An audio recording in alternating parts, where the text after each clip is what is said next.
Alors je m'appelle Étienne Grieux, j'ai 53 ans, je suis jésuite. Mon activité principale c'est l'enseignement de la théologie et membre de la communauté de Saint-Denis. Et on est une communauté un petit peu spéciale parce qu'on habite dans des appartements HLM, dans une cité, et on est 8 ici. Et ça fait plus d'une vingtaine d'années que je suis en banlieue. J'étais à Cergy avant aussi, et puis à Saint-Ouen dans le 93. C'est quand même assez passionnant parce que ça met au contact d'une réalité assez différente de celle qu'on côtoie souvent habituellement dans l'église. Cliquez sur l'onglet de votre choix et bonne lecture.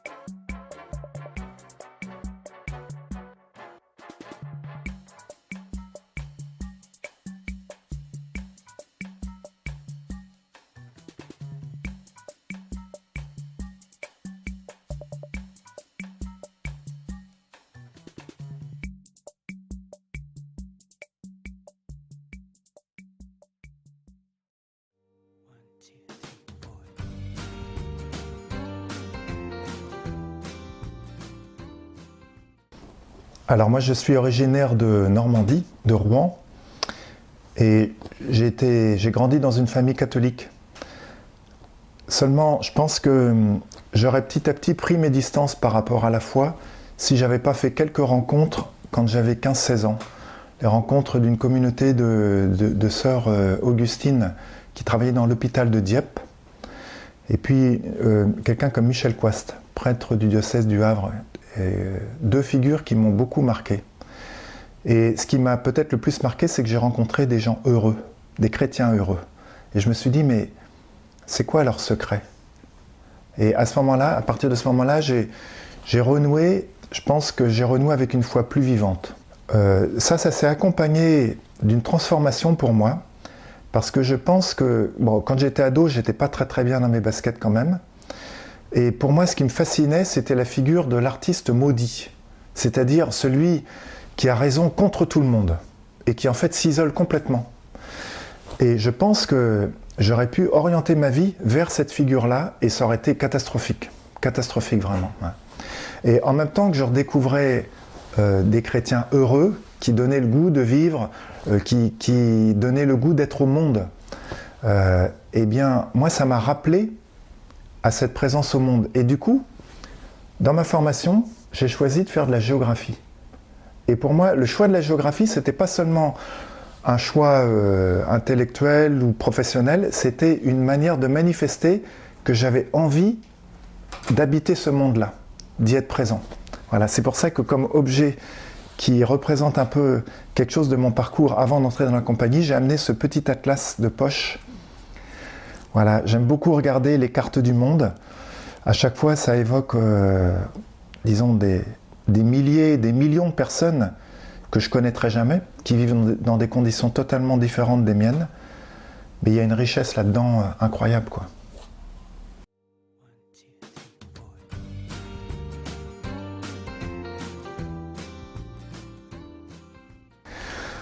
Dans le temps du noviciat, moi je dirais peut-être 3 choses qui m'ont plus marqué. La première chose, ça peut paraître élémentaire, mais c'est le fait de vivre en communauté. Moi je suis d'une petite famille, j'ai un seul frère, et je me suis retrouvé, on était 7 novices, plus les pères jésuites qui habitaient, qui faisaient partie de la communauté du noviciat. Et donc c'était ma première expérience de vie en communauté.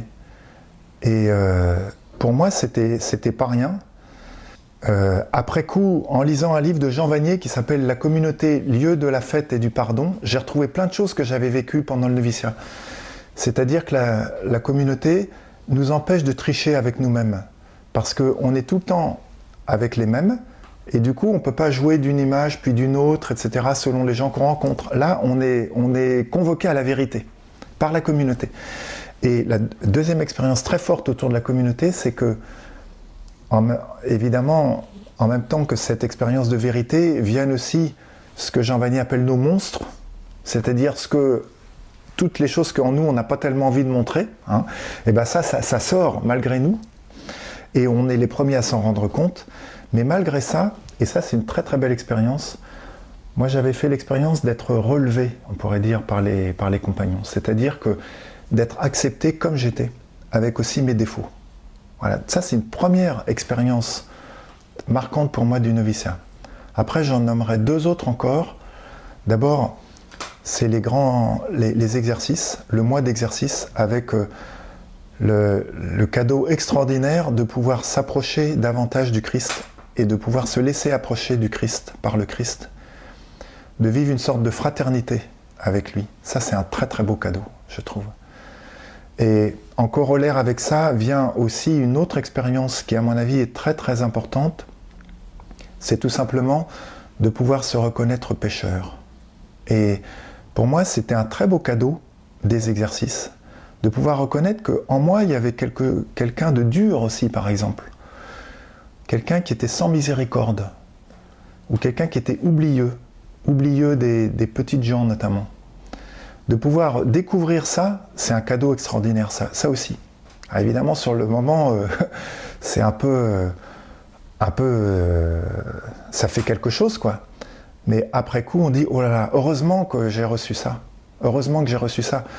Parce que sinon, j'aurais pu ne même pas me rendre compte du chemin dans lequel j'étais. Voilà. Et alors, comme expériment, j'ai vécu quelque chose d'assez génial pendant le noviciat. C'est que j'ai été envoyé à la diaconie du Var. Quand j'y suis allé en expériment, c'était en 87. Elle avait 5 ans, donc c'était tout neuf. Et à l'époque, c'était unique. Et c'est resté longtemps dans l'Église de France tout à fait unique. En fait, c'était une manière un peu autre de penser la place de la solidarité dans la vie de l'Église et dans la vie chrétienne. De la penser non pas comme un petit appendice à la vie de l'Église, mais comme quelque chose qui fait partie du cœur de la vie d'Église et du cœur de la foi chrétienne. Et du coup, il y avait autour de cette diaconie un dynamisme assez extraordinaire, une créativité et beaucoup de joie, beaucoup d'humour.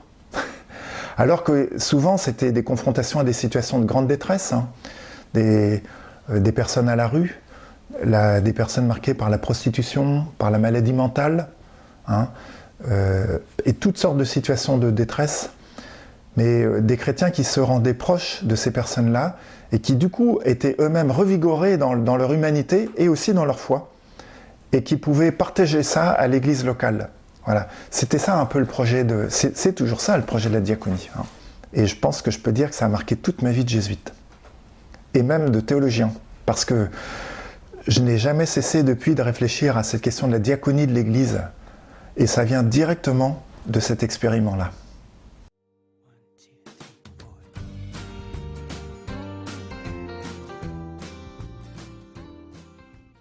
Moi, je dirais que le temps du noviciat a été un temps de fondement. Je pense que, sans même que je m'en rende compte sur le moment, je crois que ça a structuré des choses en moi. Dans le rapport au Christ, dans la vie de prière, notamment, des choses très fortes, un peu comme des fondations profondément racinées qui continuent de me porter aujourd'hui. Voilà.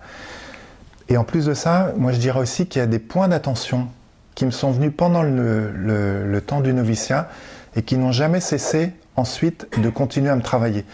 Par exemple, la question de quelle est la place des personnes les plus modestes dans ma vie. Je me souviens très bien qu'au noviciat, tout à coup, je me suis rappelé que quand j'étais étudiant à Paris, que j'étais dans une chambre de bonne au 7e étage sans ascenseur, à côté de moi, il y avait une femme d'origine polonaise, qui avait 72 ans, je crois, qui ne savait pas lire ni écrire, et qui habitait dans une pièce sans fenêtre, au 7e étage sans ascenseur, sans eau courante. Eh bien, cette personne-là, pendant que j'étais au noviciat, je me suis dit, mais je lui ai donné aucune nouvelle depuis que je suis rentré au noviciat, Alors que souvent, on parlait régulièrement. C'était ma voisine de palier, vraiment. Hein. Et j'étais prête à la laisser tomber, quoi. Une page était tournée, c'était fini. Et au noviciat, je me suis dit, mais il y a quelque chose de profondément injuste si je vais dans cette direction-là. Et du coup, après le noviciat, je suis retourné la voir à Paris plusieurs fois. Et enfin, jusqu'à sa mort même. Hein. Et ça, on peut dire, c'est comme un appel qui est venu au moment du noviciat. C'est-à-dire, quelle place occupent dans ta vie ceux qui sont les plus modestes. Et depuis, cet appel-là n'a jamais cessé de me travailler.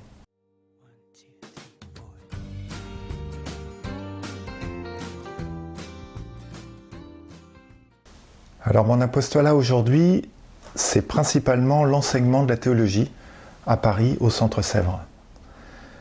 Voilà, donc c'est des cours à donner, par exemple sur les sacrements, sur la Vierge Marie, des séminaires à faire sur des auteurs, des théologiens, un travail de recherche à mener.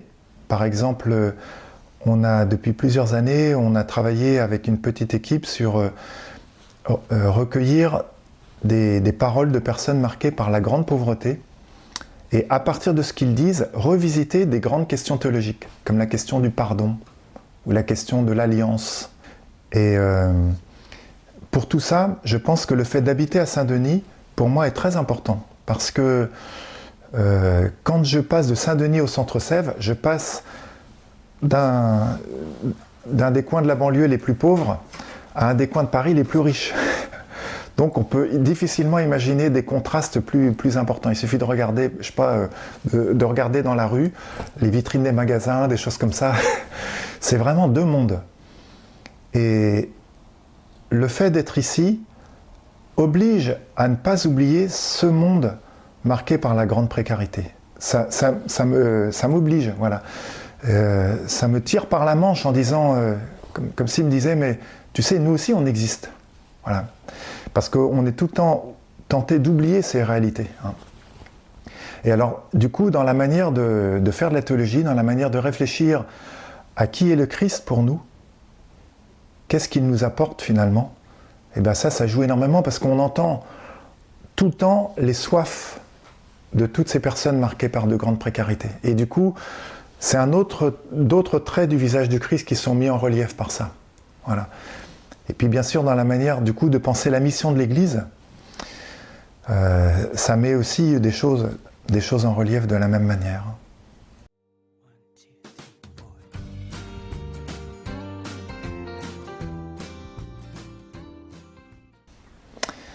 Jésus, je dirais, c'est d'abord un compagnon. C'est quelqu'un